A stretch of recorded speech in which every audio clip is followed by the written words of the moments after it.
राम राम।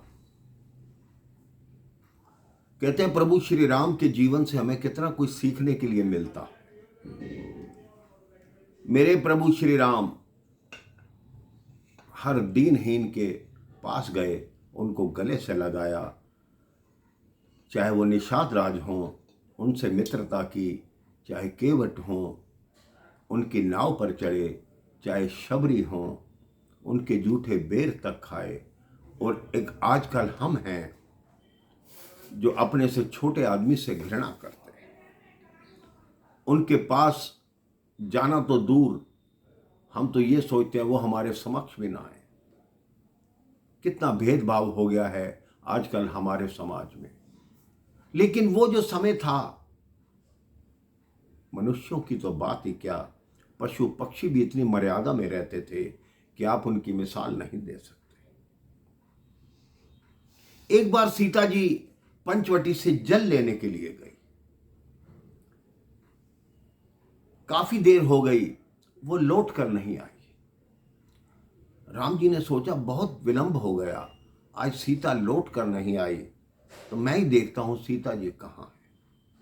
अब राम जी को यह ज्ञात नहीं था, वैसे तो वो अंतर्यामी थे, लेकिन उस समय लीला कर रहे थे। उन्हें यह ज्ञात नहीं था कि सीता जी किस पोखर पर गई हैं जल भरने के लिए। वहां एक मोर बैठा था। उस मोर ने कहा, क्या ढूंढ रहे हैं आप?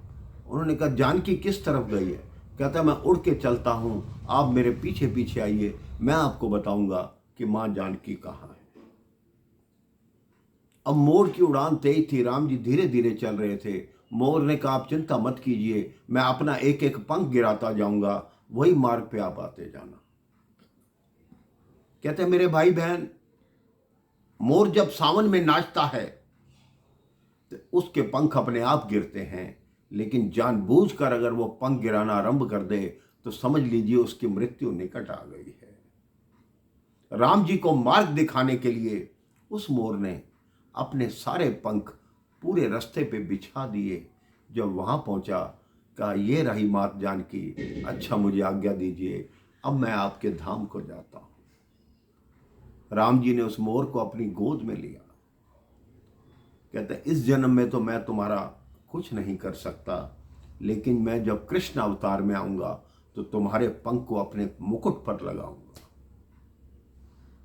ये थी उस युग की मर्यादा मेरे भाई बहन, कि एक मोर ने अपने प्राण देकर भी प्रभु को मार्ग दिखाया, और प्रभु ने भी उसके प्राण देने का कैसा उसको वचन दिया।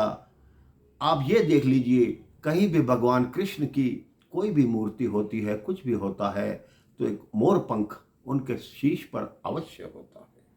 मोर पंख इतना पवित्र होता है कि हमारे ग्रंथों तक में भी रखा जाता है। मोर पंख से ही बड़े बड़े जितने भी लेखक हुए हैं वो अपनी लेखनी करते थे, क्योंकि उसको पवित्र माना गया है। तो मेरे भाई बहन, अपने जीवन में ये नियम बना लीजिए कि राम जी की तरह अपने जीवन में अगर मर्यादा को लाना चाहते हैं तो अपने अंदर के भेदभाव को छोड़िए, किसी से घृणा मत कीजिए, सबके साथ प्यार से रहिए और प्रेम से बोलते रहिए। राम राम, जय श्री राम।